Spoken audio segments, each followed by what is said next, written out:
আমরা সিলেটবাসীর ব্যানারে আজকের আয়োজিত মানব ঐতিহাসিক আলতাবলী পার্কে আয়োজিত মানববন্ধন থেকে আজকে আমরা ঘোষণা করতে চাই, আমরা আজকে ব্রিটেনে বসবাসরত সিলেটবাসী আমরা অত্যন্ত বিক্ষুব্ধ। আজকে আমাদের প্রতি বৈষম্য করা হচ্ছে, সিলেটবাসীর প্রতি বৈষম্য করা হচ্ছে। আপনারা জানেন যে সিলেট ঢাকা মহাসড়কের কাজ অনেক আগে শুরু হয়েছিল, সেটা শেষ হয়নি। যেখানে 5 ঘন্টায় আমরা ঢাকা যেতে পারতাম, সেখানে আজকে 16-18 ঘন্টা লাগতেছে। আজকে সমাবেশ থেকে আমরা সেই দাবি জানাচ্ছি যে সিলেট ঢাকা মহাসড়কের কাজ যাতে দ্রুত সম্পন্ন করা হয়। আমরা দাবি জানাচ্ছি আপনার ট্রেন লাইন যাতে সংস্কার করে আধুনিক ট্রেন যাতে সিলেটে চালু করা হয়। আমরা দাবি জানাচ্ছি ওসমানী বিমানবন্দরকে যাতে পূর্ণাঙ্গ বিমানবন্দর পরিণত করা হয় এবং সিলেট ওসমানী থেকে যাতে বিদেশি ফ্লাইট অবিলম্বে চালু করা হয়। আমরা দাবি জানাচ্ছি আমাদের চা বাগানের সদর দপ্তর সিলেটে বা শ্রীমঙ্গলে যাতে স্থানান্তর করা হয়। আমরা দাবি জানাচ্ছি হাওর উন্নয়নের বোর্ডের সদর দপ্তর যাতে আপনার সুনামগঞ্জে স্থানান্তর করা হয়। এইভাবে আমাদের সিলেটের প্রতি যত বঞ্চনা বৈষম্য আছে এগুলা দূর করার জন্য আমরা আজকে সমাজ আমরা পরিষ্কার বলতে চাই, আমি কথা বলতে চাচ্ছি যে এই সমস্ত দাবির ভিত্তিতে আমরা গত 5ই ডিসেম্বর 2024 সালে আমি এবং আমরা একটা ডেলিগেশন গিয়েছিলাম ডক্টর ইউনূস সাহেবের সাথে দেখা করার জন্য সরকারি বাস যমুনায়। সেখানে ওনাকে দাবিগুলো আমরা তুলে ধরেছিলাম। উনি যখন লন্ডনে আসেন 12 জুন, আমরা এখানে ওনার সাথে দেখা করে দাবিগুলো তুলে ধরেছিলাম। উনি আশ্বাস দিয়েছিলেন, কিন্তু আজ পর্যন্ত আমাদের কোনো দাবি বাস্তবায়িত হয়নি। এই আলতাবলী পার্কে আপনারা জানেন ইউনূস সাহেবের সমর্থনে আমরা কত বিশাল সমাবেশ করেছিলাম, কিন্তু আমরা প্রবাসে কিছু পাইনি। পরিষ্কারকে বলতে চাই, যুক্তরাজ্য প্রবাসী বাংলাদেশ সিলেটি কমিটির পক্ষ থেকে যদি আমাদের দাবি 1 মাসের মধ্যে মানা না হয়, তাহলে প্রয়োজন হলে আমরা এই যুক্তরাজ্য থেকে রিমিটেন্স বয়কট আমরা ডাক দিব, প্রয়োজন হলে আমরা বিমান বয়কটে ডাক দিব। সুতরাং আমরা দেশের কোনো ক্ষতি চাই না। আমরা অনুরোধ করব যাতে সিলেটবাসীর মধ্যে শ্রদ্ধা প্রদর্শন করে দাবিগুলো মেনে নেওয়া হয়। সমাবেশের আমাদের সুনির্দিষ্ট 6টা দাবি আমাদের ছিল। এই দাবির মধ্যে প্রথম ছিল 6 লেনের কাজ নির্দিষ্ট সময়ের মধ্যে সম্পন্ন করতে হবে এবং প্রকল্প বাস্তবায়নের স্বচ্ছতা তদারকি এবং দ্রুত অর্থ ছাড় নিশ্চিত করতে হবে। ঢাকা সিলেট রুটে বিশেষ ট্রেন সার্ভিস আপনার চালু করতে হবে যাতে শিক্ষার্থী, রোগী এবং প্রবাসী এবং পর্যটকরা নিরাপদে সিলেটে যেতে পারে।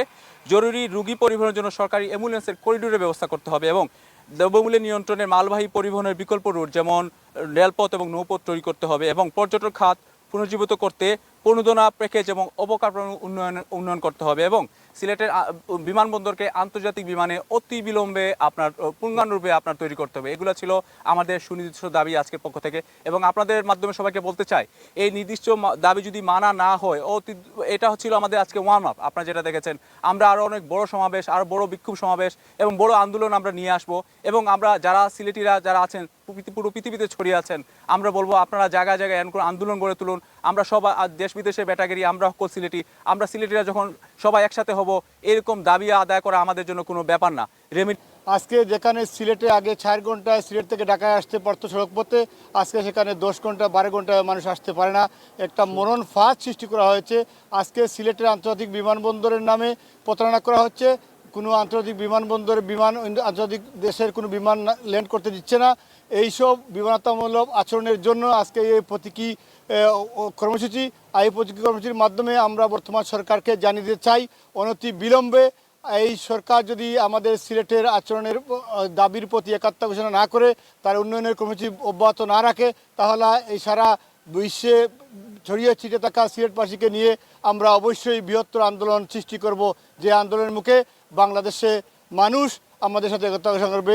এই সিলেট শহর থেকে সিলেট সিটি কর্পোরেশনের সাবেক মেয়র, সিলেটের কৃতি সন্তান যারা আরিফুল হক চৌধুরী যে আন্দোলনে ডাক দিয়েছেন সিলেটের বৈষম্যর বিরুদ্ধে, আমরা সে আন্দোলনের ওনার ডাকের প্রতি আমরা একাত্মতা ঘোষণা করছি। উনি 15 দিনের আলটিমেটাম দিয়েছেন। আমরা প্রবাস থেকে আমরা 1 মাসের আলটিমেটাম আমরা দিলাম এবং আমরা আরিফুল হক চৌধুরী সাহেবকে আমরা ধন্যবাদ জানাচ্ছি এবং সিলেটে যারা আন্দোলন করতেছেন যত নেতৃবৃন্দ সবাইকে ধন্যবাদ জানাচ্ছি। আমরা আশা করি আমরা সিলেট, লন্ডন, আমেরিকা এবং বিশ্বের সব জায়গায় সিলেটের ঐক্যবদ্ধভাবে আমরা দাবি আদায় না হবে ধরে করে ফিরবো ইনশাআল্লাহ।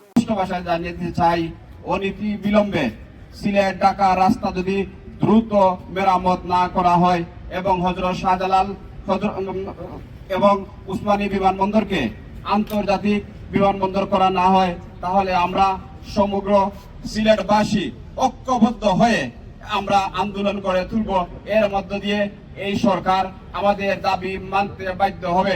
সবাইকে আজকের এই সভা থেকে আমরা বলতে চাই, এই অন্তর্বর্তীকালীন সরকারকে সিলেটের উন্নয়ন নিয়ে আপনারা কোনো টাল বাহানা করবেন না।